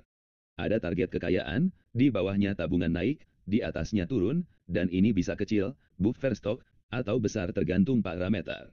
Liquidity constraints juga meningkatkan tabungan. Jika rumah tangga tidak bisa pinjam melebihi batas, konsumsi dibatasi oleh sumber daya saat ini jika batasnya mengikat, dan kemungkinan batas masa depan juga kurangi konsumsi sekarang. Gross dan Souleles temukan kenaikan batas kredit kartu meningkatkan utang, bahkan untuk yang tidak dibatas, mendukung teori ini. Tapi, banyak rumah tangga punya utang kartu kredit dan aset likuid, sulit dijelaskan oleh model standar. Akhirnya, ada penyimpangan dari optimasi penuh. Time inconsistent preferences, sabar jangka panjang, tidak sabar jangka pendek, dan aturan sederhana, habiskan pendapatan saat ini, bisa jelaskan tabungan rendah dan konsumsi mengikuti pendapatan. Kombinasi ketidaksabaran, liquidity constraints, dan precautionary saving dibutuhkan untuk jelaskan fakta seperti tabungan kecil tapi ada, dan konsumsi kadang ikut pendapatan. Itulah ringkasan bab 8 tentang konsumsi. Kita lihat permanent income hypothesis dan random walk hypothesis sebagai dasar, tapi tes empiris tunjukkan kelemahan, konsumsi sering responsif terhadap pendapatan yang bisa diprediksi. Suku bunga punya efek kecil, sementara precautionary saving dan liquidity constraints tambah kompleksitas. Penyimpangan seperti time inconsistent preferences juga penting. Tidak ada satu faktor yang jelaskan semua, tapi kombinasi ketidaksabaran, batasan pinjaman, dan motif jaga-jaga mendekati fakta. Sebagai penutup, ini tunjukkan konsumsi kompleks, dan penelitian terus cari model terbaik. Ada latihan di akhir bab untuk kalian coba. Terima kasih atas perhatiannya. Ada pertanyaan? Sampai jumpa di pertemuan berikutnya. Teori investasi dan adjustment costs. Selamat pagi, semua. Hari ini kita akan membahas topik penting dalam ekonomi makro, yaitu investasi, dengan fokus pada bagaimana perusahaan memutuskan untuk berinvestasi dan faktor-faktor yang memengaruhi keputusan tersebut. Investasi adalah komponen kunci dalam ekonomi karena ia menentukan seberapa banyak output ekonomi yang dialokasikan untuk pertumbuhan jangka panjang dan bagaimana volatilitas investasi dapat memengaruhi fluktuasi ekonomi jangka pendek. Kita akan mulai dengan model dasar investasi, kemudian beralih ke teori yang lebih canggih seperti teori Qi, dan akhirnya membahas dampak ketidakpastian dan biaya penyesuaian yang lebih kompleks. Dokumen yang kita bahas menjelaskan bahwa ada dua alasan utama untuk mempelajari investasi. Pertama, permintaan investasi dari perusahaan dan penawaran tabungan dari rumah tangga menentukan berapa banyak output ekonomi yang diinvestasikan, yang pada akhirnya memengaruhi standar hidup jangka panjang. Kedua, investasi sangat volatil, sehingga perubahan dalam permintaan investasi dapat menjadi faktor penting dalam fluktuasi ekonomi jangka pendek. Model dasar investasi dan kelemahannya. Mari kita mulai dengan model dasar investasi yang dibahas di bagian awal dokumen. Dalam model ini, diasumsikan perusahaan menghadapi pasokan barang modal yang sangat elastis, artinya mereka bisa menyesuaikan jumlah kapital stok mereka tanpa biaya tambahan. Menurut model ini, perusahaan akan menyewa kapital hingga titik di mana pendapatan marginal dari kapital sama dengan harga sewa kapital. Jika ada perubahan besar dalam lingkungan ekonomi, seperti perubahan suku bunga, model ini menyimpulkan bahwa tingkat investasi atau divestasi akan menjadi sangat besar atau bahkan tak terbatas. Namun, ini tidak realistis karena investasi agregat di ekonomi secara keseluruhan terbatas oleh output total ekonomi. Model ini juga memiliki kelemahan lain, ia tidak mempertimbangkan bagaimana ekspektasi masa depan memengaruhi keputusan investasi. Dalam dunia nyata, perusahaan tidak hanya melihat kondisi saat ini, tetapi juga apa yang mereka harapkan akan terjadi di masa depan, seperti pertumbuhan penjualan atau perubahan biaya kapital. Karena itu, model dasar ini tidak cukup untuk menjelaskan perilaku investasi yang sebenarnya, dan kita perlu model yang lebih realistis. Teori Ki dan biaya penyesuaian. Untuk mengatasi keterbatasan model dasar, dokumen memperkenalkan teori Ki, yang menjadi model standar untuk menganalisis investasi. Teori ini berasumsi bahwa perusahaan menghadapi biaya penyesuaian, atau adjustment costs, ketika mereka ingin mengubah jumlah kapital stok mereka. Biaya ini bisa berupa biaya internal, seperti biaya instalasi mesin baru atau pelatihan pekerja, atau biaya eksternal, seperti perubahan harga barang modal di pasar. Dalam teori Ki, nilai Ki mewakili nilai pasar sebuah unit kapital dibandingkan dengan biaya penggantiannya, yang disebut Tobineski. Jika Tobineski tinggi, artinya nilai pasar kapital lebih besar dari biaya untuk mendapatkannya, perusahaan akan meningkatkan investasi mereka. Sebaliknya, jika Ki rendah, mereka akan mengurangi kapital stok.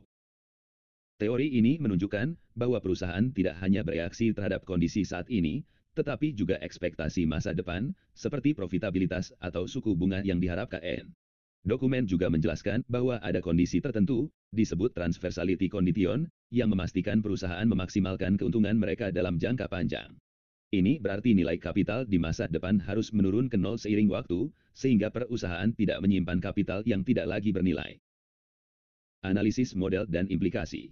Sekarang, mari kita lihat bagaimana model teori Ki dianalisis. Dokumen menggunakan diagram fase untuk menunjukkan bagaimana kapital stok dan nilai Ki berubah seiring waktu. Jika profitabilitas meningkat secara permanen, misalnya karena kemajuan teknologi, nilai Ki akan langsung melonjak, memicu peningkatan investasi untuk sementara waktu sampai kapital stok mencapai level baru yang seimbang. Jika peningkatan profitabilitas hanya sementara, respons investasi akan lebih kecil karena perusahaan tahu mereka harus mengurangi kapital lagi nanti, dan biaya penyesuaian membuat mereka berhati-hati. Perubahan suku bunga juga memiliki efek serupa. Jika suku bunga turun secara permanen, nilai Ki naik, mendorong investasi untuk sementara sampai ekonomi mencapai keseimbangan baru dengan kapital stok yang lebih tinggi. Untuk perubahan suku bunga sementara, efeknya lebih kecil. Ini menunjukkan bahwa baik suku bunga masa lalu maupun ekspektasi suku bunga masa depan memengaruhi investasi saat ini. Dokumen juga membahas dampak kebijakan pajak, seperti kredit pajak investasi. Jika kredit pajak bersifat sementara, ia cenderung meningkatkan investasi lebih besar daripada jika bersifat permanen, karena perusahaan bergegas berinvestasi sebelum kredit berakhir. Ini menunjukkan bahwa waktu dan ekspektasi sangat penting dalam keputusan investasi. Ketidakpastian dan biaya penyesuaian yang lebih kompleks. Bagian terakhir dokumen membahas dampak ketidakpastian. Jika perusahaan tidak yakin tentang profitabilitas masa depan, suku bunga, atau kebijakan pajak, keputusan investasi mereka akan dipengaruhi. Misalnya, jika ada proposal perubahan pajak dengan peluang 50% untuk disetujui, nilai Ki akan berada di antara dua skenario ekstrem, dan investasi akan meningkat tapi tidak sebesar jika perubahan itu pasti. Ketidakpastian juga bisa membuat investasi menjadi semi-permanen atau irreversible. Jika lebih mahal untuk mengurangi kapital daripada menambahnya, perusahaan akan lebih berhati-hati dalam berinvestasi, karena mereka khawatir tidak bisa dengan mudah mundur jika kondisi berubah. Ini menciptakan nilai opsi untuk menunda investasi. Akhirnya, dokumen menyinggung biaya penyesuaian yang lebih kompleks, seperti biaya yang berbentuk lengkung atau diskontinu. Jika ada biaya tetap untuk setiap investasi, perusahaan mungkin menunda investasi kecuali mereka benar-benar yakin akan menguntungkan. Ini menunjukkan bahwa struktur biaya penyesuaian sangat memengaruhi dinamika investasi. Untuk menutup, teori Ki memberikan kerangka kerja yang kuat untuk memahami bagaimana perusahaan membuat keputusan investasi dengan mempertimbangkan biaya penyesuaian, ekspektasi, dan ketidakpastian. Investasi tidak hanya bergantung pada kondisi saat ini, tetapi juga pada apa yang diharapkan terjadi di masa depan dan biaya untuk menyesuaikan kapital stok. Ada juga bukti empiris yang disebutkan, seperti studi Summers dan Cummins, yang menunjukkan hubungan antara Ki dan investasi, meskipun pengukuran Ki bisa sulit dan ada bias dalam data. Ini menyoroti pentingnya memahami baik teori maupun keterbatasan data saat menganalisis investasi. Saya buka untuk pertanyaan atau diskusi. Apakah ada yang ingin diperdalam, seperti dampak ketidakpastian atau peran kebijakan pajak? Terima kasih atas perhatiannya. Pasar keuangan dan krisis keuangan. Selamat pagi, teman-teman. Hari ini kita akan membahas bab 10 tentang Financial Markets and Financial Crisis.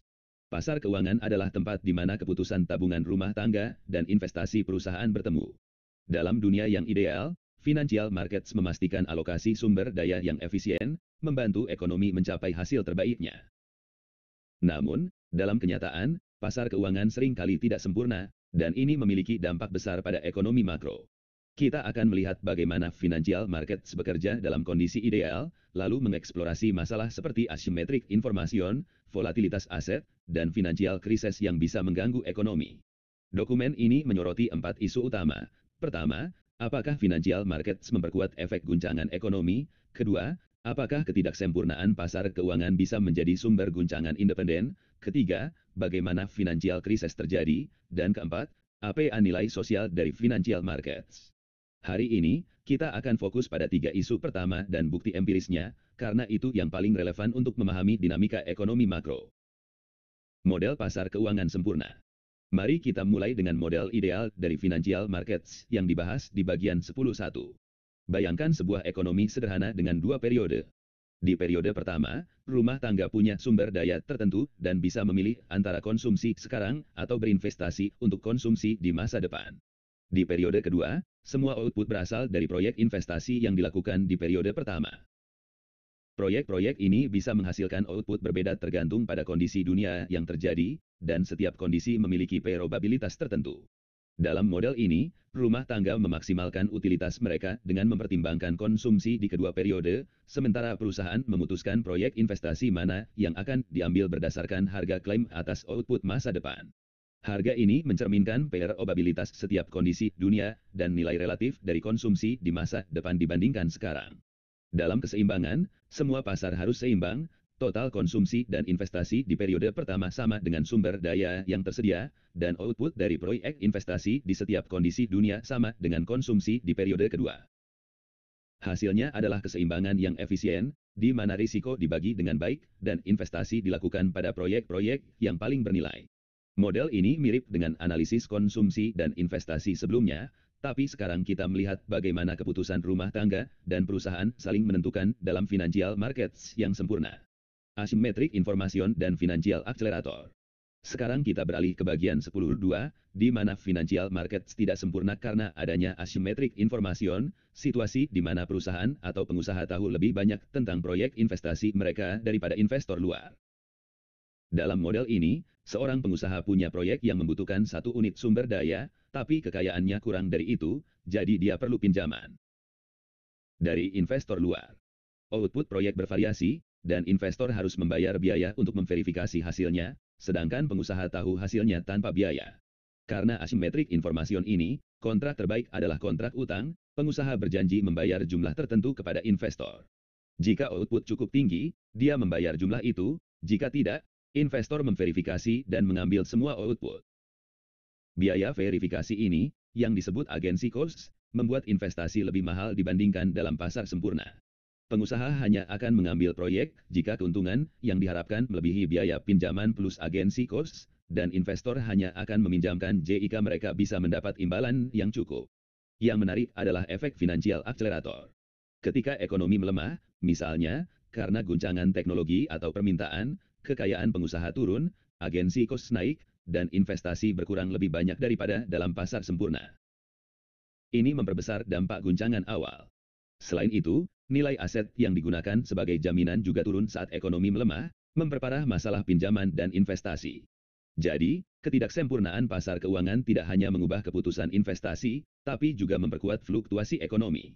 Bukti empiris, cash flow dan investasi. Bagian 10.3 memberikan bukti empiris tentang dampak ketidaksempurnaan pasar keuangan, fokus pada hubungan antara cash flow dan investasi. Dalam teori, jika pasar keuangan tidak sempurna, perusahaan dengan cash flow lebih tinggi, artinya pendapatan saat ini dikurangi biaya, akan lebih banyak berinvestasi karena mereka kurang bergantung pada pembiayaan eksternal yang mahal. Penelitian oleh Fazari, Hubbard, dan Petersen membandingkan perusahaan berdasarkan pembayaran dividen mereka. Perusahaan dengan dividen rendah sulit mengurangi dividen untuk membiayai investasi, jadi mereka lebih bergantung pada pinjaman luar. Sebaliknya, perusahaan dengan dividen tinggi bisa lebih fleksibel.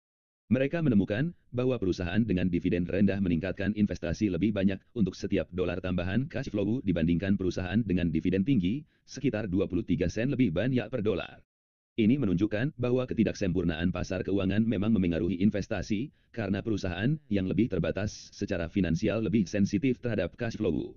Namun, ada tantangan, cash flow bisa berkorelasi dengan profitabilitas masa depan, jadi hubungan ini tidak sepenuhnya membuktikan kausalitas. Meski begitu, perbedaan antara kelompok perusahaan ini mendukung gagasan bahwa financial market imperfections penting contagion dan financial crisis. Sekarang kita ke bagian 10.7 tentang contagion dan financial crisis. Krisis keuangan adalah gangguan besar di banyak institusi keuangan sekaligus, seperti yang terjadi setelah kebangkrutan Lehman Brothers pada 2008. Dokumen ini mengidentifikasi 4 jenis contagion yang menyebarkan masalah keuangan. 1. Counterparty contagion, ketika satu institusi gagal, institusi lain yang punya klaim atas institusi itu ikut terdampak, bisa memicu kegagalan beruntun. 2. Confidence contagion, jika satu institusi bermasalah, investor mulai ragu pada institusi lain, meskipun tidak ada hubungan langsung, menyebabkan penarikan dana massal. 3. Financial contagion, institusi yang kesulitan menjual aset untuk membayar kreditor, menekan harga aset, dan merugikan institusi lain yang memegang aset serupa. 4. Macroeconomic contagion, gangguan keuangan menurunkan aktivitas ekonomi, melemahkan perusahaan lain, dan memperburuk krisis. Semua jenis ini terlihat dalam krisis 2008. Misalnya, kegagalan Lehman memicu penarikan dana dari dana pasar uang melalui counterparty contagion, lalu confidence contagion menyebar ke dana lain, financial sales menurunkan harga aset, dan macroeconomic contagion memperdalam resesi global. Dokumen ini juga membahas mengapa krisis akhirnya berhenti, mungkin karena ada kekuatan stabilisasi yang akhirnya mengatasi contagion, tapi ini masih jadi pertanyaan besar dalam penelitian. Untuk menutup, financial markets adalah jantungan ekonomi, tapi ketidaksempurnaannya, seperti asymmetric information dan contagion, bisa memperbesar guncangan dan bahkan memicu financial crisis. Model pasar sempurna menunjukkan efisiensi ideal, tapi kenyataannya, agensi cost dan financial accelerator menambah kompleksitas. Bukti empiris mendukung pentingnya faktor keuangan dalam investasi, dan contagion menjelaskan bagaimana krisis menyebar. Ada banyak pertanyaan terbuka, mana jenis contagion yang paling dominan? Bagaimana cara terbaik mencegah krisis? Saya buka untuk diskusi, apakah kalian tertarik mendalami financial accelerator atau dampak krisis 2008? Terima kasih atas perhatiannya. Pengangguran dalam perspektif makroekonomi. Selamat pagi, teman-teman. Hari ini kita akan membahas bab 11 tentang unemployment atau pengangguran, salah satu topik utama dalam makroekonomi. Di hampir semua ekonomi, selalu ada orang yang ingin bekerja tapi tidak punya pekerjaan, bahkan di masa normaliter, ada dua isu besar yang akan kita eksplorasi. Pertama, apa yang menentukan tingkat unemployment rata-rata dalam jangka panjang, dan kedua, bagaimana labor market berperilaku selama siklus ekonomi. Kita akan melihat mengapa permintaan tenaga kerja yang turun sering kali menyebabkan unemployment besar tapi hanya sedikit memengaruhi upah real, dan bagaimana ini berbeda dari model pasar kompetitif biasa. Dokumen ini membahas dua pendekatan utama, pendekatan tradisional yang masih menggunakan kerangka supply and demand tapi dengan penyesuaian, dan pendekatan modern yang fokus pada proses, shares and matching, antara pekerja dan pekerjaan.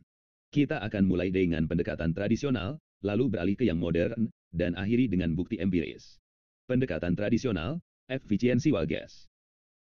Mari kita mulai dengan pendekatan tradisional, khususnya teori, efisiensi Wages, yang dibahas di bagian 11.1 dan 11.2.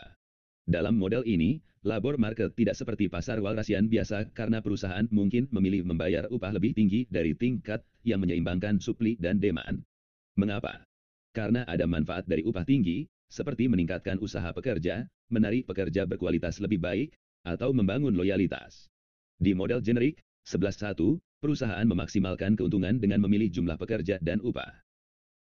Output tergantung pada jumlah pekerja dan usaha mereka, dan usaha meningkat seiring upah.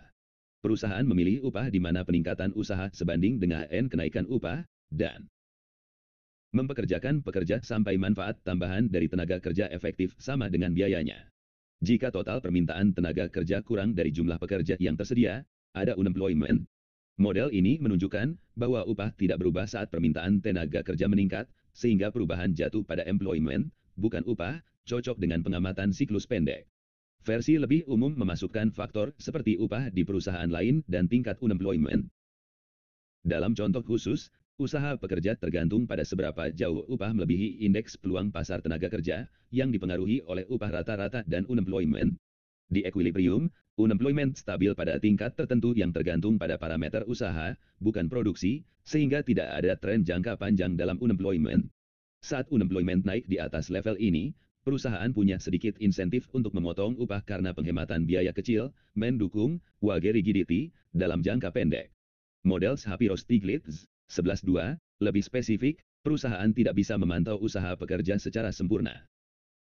Pekerja bisa memilih bekerja keras atau sihir, dan perusahaan harus membayar upah cukup tinggi agar pekerja takut kehilangan pekerjaan. Upah ini meningkat dengan employment karena lebih mudah bagi pekerja yang dipecat untuk menemukan pekerjaan baru. Equilibrium terjadi di mana upah ini sama dengan manfaat tambahan tenaga kerja, meninggalkan unemployment. Saat permintaan turun, employment turun lebih banyak daripada di pasar walrasian, tapi efeknya kecil karena upah tetap responsif. Pendekatan modern, shares and matching. Sekarang kita ke pendekatan modern di bagian 11.4 dan 11.5, yang melihat labor market sebagai proses, shares and matching. Bukan pasar tunggal, setiap pekerja dan pekerjaan unik, dan mencocokkannya butuh waktu dan usaha. Ada pekerja yang mencari pekerjaan dan perusahaan yang membuka lowongan atau vacancies. Jumlah kecocokan tergantung pada jumlah keduanya, dan pekerjaan bisa berakhir secara acak. Di steady state, perusahaan membuka vacancies sampai biaya membukanya sama dengan keuntungan yang diharapkan dari pekerjaan yang terisi, yang dipengaruhi oleh output, biaya non-tenaga kerja, dan upah. Upah ditentukan oleh pembagian keuntungan antara pekerja dan perusahaan berdasarkan kekuatan tawar mereka. Unemployment ada karena tidak semua pekerja langsung menemukan pekerjaan. Saat output meningkat, misalnya dalam boom, keuntungan dari pekerjaan naik, mendorong lebih banyak vacancies dan employment. Ini menciptakan hubungan negatif antara unemployment dan vacancies, yang disebut Beveridge curve. Tapi, upah juga naik karena pekerja lebih mudah menemukan pekerjaan, mengurangi insentif untuk vacancies baru, sehingga efek pada employment kecil, mirip dengan pasar walrasian tanpa wage rigidity. Penelitian kini mengeksplorasi bagaimana menambahkan wage rigidity, bisa memperbesar efek pada employment. Soal kesejahteraan, equilibrium tidak selalu efisien karena keputusan perusahaan memengaruhi pekerja dan perusahaan lain. Contoh statis menunjukkan bahwa efisiensi tergantung pada apakah bagian keuntungan perusahaan sesuai dengan elastisitas kecocokan terhadap vacancies. Ini menunjukkan natural rate of unemployment bisa terlalu tinggi atau rendah. Bukti empiris. Bagian 11.6 memberikan bukti empiris. Pertama, tentang kontrak, contracting effects. Bills meneliti apakah employment ditentukan oleh upah kontrak atau efisiensi. Jika efisien, employment tidak terkait waktu kontrak. Jika berdasarkan upah, perubahan employment selama kontrak akan dibalik saat kontrak baru. Data industri AS menunjukkan 20% perubahan employment dibalik saat kontrak baru, mendukung pengaruh upah, tapi anehnya tidak terkait penyesuaian upah, mungkin ada faktor lain. Kedua, tentang interindustri wage differences. Penelitian menemukan beberapa industri membayar lebih tinggi secara sistematis, bahkan setelah mengontrol karakteristik pekerja. Ini mendukung efisiensi wages, tapi bisa juga karena kemampuan pekerja yang tak terukur. Bukti seperti tingkat berhenti kerja yang rendah di industri bergaji tinggi mendukung adanya range, tapi karakteristik industri bergaji tinggi bervariasi, sulit dijelaskan oleh satu teori. Ketiga, survei pengatur upah menunjukkan mereka enggan memotong upah di resesi karena khawatir pekerja produktif berhenti dan karena fairness. Ini mendukung Shapiro-Stiglitz dan teori fairness, tapi bukan pemantauan usaha. Fairness mungkin mencerminkan equilibrium, tapi juga memengaruhi kebijakan upah secara unik. Jadi, unemployment adalah fenomena kompleks. Efisiensi wages menjelaskan unemployment normal dan wage rigidity jangka pendek, tapi kurang kuat secara kuantitatif untuk siklus. Shares and matching cocok untuk jangka panjang tapi butuh wage rigidity untuk siklus. Bukti empiris mendukung keduanya tapi penuh tantangan interpretasi. Ada yang ingin didiskusikan? Mungkin tentang wage rigidity atau Beveridge curve. Terima kasih atas perhatiannya. Kebijakan moneter dalam makroekonomi. Selamat pagi, teman-teman. Hari ini kita akan membahas bab 12 tentang monetary policy atau kebijakan moneter, salah satu alat utama dalam mengelola ekonomi. Kita akan fokus pada dua aspek, bagaimana monetary policy dijalankan dalam jangka pendek untuk menstabilkan ekonomi, dan bagaimana kinerjanya dalam jangka panjang, terutama soal inflation dan money growth. Dokumen ini menjelaskan bahwa inflation tinggi seringkali berasal dari money growth yang cepat, dan kebijakan moneter bisa punya bias untuk menghasilkan inflation atau defisit yang lebih tinggi dari optimal. Kita akan mulai dengan hubungan inflation dan money growth, lalu ke stabilisation policy, dan akhirnya ke inflation bias, serta seignorage. Tujuannya adalah memahami bagaimana monetary policy memengaruhi ekonomi dan tantangan yang dihadapinya. Inflation, money growth, dan interest rates. Mari kita mulai dengan bagian 12.1 tentang inflation, money growth, dan interest rates. Inflation adalah kenaikan rata-rata harga barang dan jasa dalam bentuk uang. Permintaan uang real menurun saat nominal interest rate naik dan meningkat saat pendapatan real naik. Di pasar uang, equilibrium terjadi saat jumlah uang dibagi harga sama dengan permintaan uang real. Ini berarti harga ditentukan oleh jumlah uang dibagi permintaan uang real. Meski banyak faktor bisa memengaruhi harga, seperti interest rates atau output, dalam jangka panjang, money growth adalah penyebab utama inflation. Mengapa?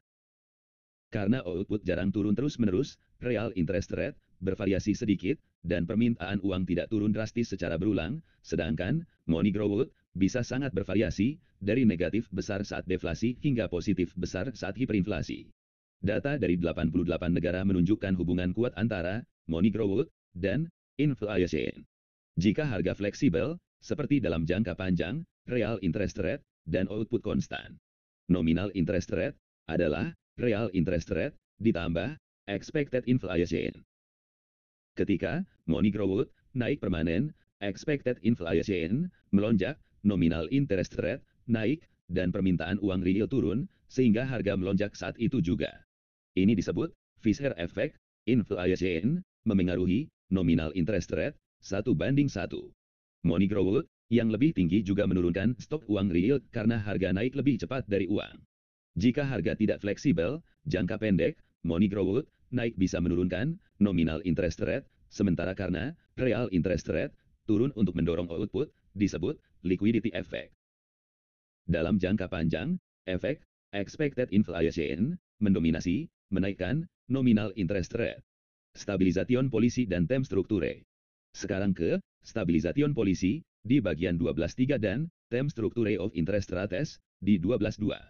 Stabilisation policy bertujuan menjaga inflation rendah dan stabil serta mengurangi fluktuasi output dari level optimalnya. Biaya inflation meliputi usaha menghindari uang tunai saat nominal interest rate naik, variasi harga relatif karena penyesuaian tidak serentak, dan distorsi pajak, tapi ini kecil dibandingkan kebencian publik. Biaya lain mungkin dari ketidakpastian inflation yang lebih tinggi, mengurangi investasi jangka panjang. Manfaatnya, memudahkan penyesuaian upah real dan memberi ruang lebih untuk monetary policy saat zero lower bound mendekat. Untuk output, stabilisation policy harus fokus pada level walrasian, bukan hanya fleksibel, karena tidak semua fluktuasi buruk. Namun, manfaatnya mungkin kecil jika output rata-rata tidak terpengaruh dan fluktuasi konsumsi kecil dibandingkan risikonya. Tapi, resesi besar menunjukkan potensi manfaat besar jika inflation tidak memungkinkan output di atas normal untuk UK mengimbangi. Bagian 12.2 membahas Term Structure of Interest Rates, hubungan antara short term dan long term rates. Teori ekspektasi menyatakan long term rate adalah rata-rata expected short term rates plus term premium. Monetary policy yang menaikkan money growth bisa menurunkan short term rates tapi menaikkan long term rates karena expected inflation. Studi Cook dan Han menunjukkan kenaikan target Federal Funds Rate menaikkan semua interest rates mungkin karena informasi baru tentang inflation dari Fed. Inflation bias dan seignorage. Bagian 12.8 dan pukul 12.10 membahas inflation bias dan seignorage. Inflation bias muncul karena monetary policy bisa meningkatkan output dalam jangka pendek, mendorong inflation lebih tinggi dari optimal. Dalam model, policymaker memilih inflation setelah ekspektasi terbentuk, menyebabkan inflation tinggi di equilibrium. Great Inflation 1970N mungkin dari keyakinan salah tentang trade-off output inflation atau tekanan politik, tapi penurunannya tanpa perubahan institusi menantang teori ini. Seignorage adalah pendapatan dari mencetak uang, sering menyebabkan inflation tinggi di negara berkembang. Di steady state, seignorage adalah money growth kali stok uang real yang menurun saat inflation naik karena permintaan uang turun. Ada batas maksimum seignorage. Jika kebutuhan melebihi ini, money growth harus terus naik karena stok uang real turun perlahan, menyebabkan hiperinflasi. Ini menjelaskan inflation ekstrem dan peran reformasi fiskal untuk menghentikannya. Jadi, monetary policy mengelola inflation dan output dengan tantangan seperti zero lower bound dan inflation bias. Money growth adalah kunci, inflation jangka panjang, stabilisation policy punya manfaat potensial besar tetapi tidak pasti, dan seignorage menjelaskan hiperinflasi. Kita masih perlu memahami lebih dalam biaya, inflation, dan dinamika kebijakan. Ada yang ingin didiskusikan. Mungkin tentang Fisher Effect atau liquidity trap. Terima kasih atas perhatiannya. Kebijakan fiskal dan defisit anggaran. Selamat pagi, teman-teman. Hari ini kita akan membahas topik yang sangat relevan dalam makroekonomi, yaitu budget deficits atau defisit anggaran dan fiscal policy atau kebijakan fiskal. Kebijakan fiskal adalah salah satu cabang utama kebijakan ekonomi selain monetary policy atau kebijakan moneter. Dalam konteks makroekonomi, kebijakan fiskal fokus pada bagaimana pemerintah mengatur pajak dan pengeluaran untuk memengaruhi ekonomi secara keseluruhan.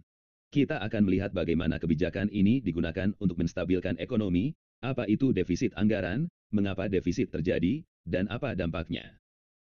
Bab ini juga membahas model-model seperti Ricardian equivalence dan tax smoothing, serta tantangan seperti fiscal crisis. Jadi, mari kita mulai dengan pengantar singkat tentang kebijakan fiskal. Secara garis besar, kebijakan fiskal bisa memengaruhi ekonomi dalam jangka pendek, misalnya saat krisis, dan jangka panjang, seperti pertumbuhan ekonomi. Misalnya, setelah krisis finansial 2008, banyak negara maju menggunakan stimulus fiskal untuk menstabilkan ekonomi. Nah, hari ini kita akan pelajari lebih dalam dari sisi defisit anggaran. Batasan anggaran pemerintah. Pertama, kita bicara tentang government budget constraint atau batasan anggaran pemerintah. Ini adalah dasar untuk memahami defisit. Secara sederhana, pemerintah harus memastikan bahwa total pengeluaran untuk barang dan jasa tidak melebihi kekayaan awalnya ditambah pendapatan dari pajak dalam nilai sekarang atau present value. Bayangkan seperti anggaran rumah tangga, kita hanya bisa belanja sesuai dengan apa yang kita punya atau bisa pinjam, tapi pinjaman itu harus dibayar nanti. Dalam kasus pemerintah, mereka bisa meminjam dengan menerbitkan utang atau debt. Defisit anggaran terjadi ketika pengeluaran melebihi pendapatan pajak, dan ini menambah jumlah utang yang harus dilunasi di masa depan. Ada hal menarik di sini, pemerintah tidak harus selalu melunasi utangnya sepenuhnya. Selama nilai utang saat ini diskontokan ke masa lalu tidak terus bertambah tanpa batas, pemerintah bisa terus berutang. Misalnya, jika tingkat bunga real positif, utang bisa tetap ada atau bahkan bertambah, asalkan pertumbuhannya lebih lambat dari bunga tersebut. Namun, mengukur defisit itu tidak sederhana. Inflasi, penjualan aset, atau kewajiban yang belum didanai seperti pensiun bisa membuat angka defisit terlihat berbeda dari kenyataan. Contohnya, saat inflasi naik, pembayaran bunga utang juga naik, Tapi ini tidak benar-benar mencerminkan masalah anggaran karena nilai real utang berkurang.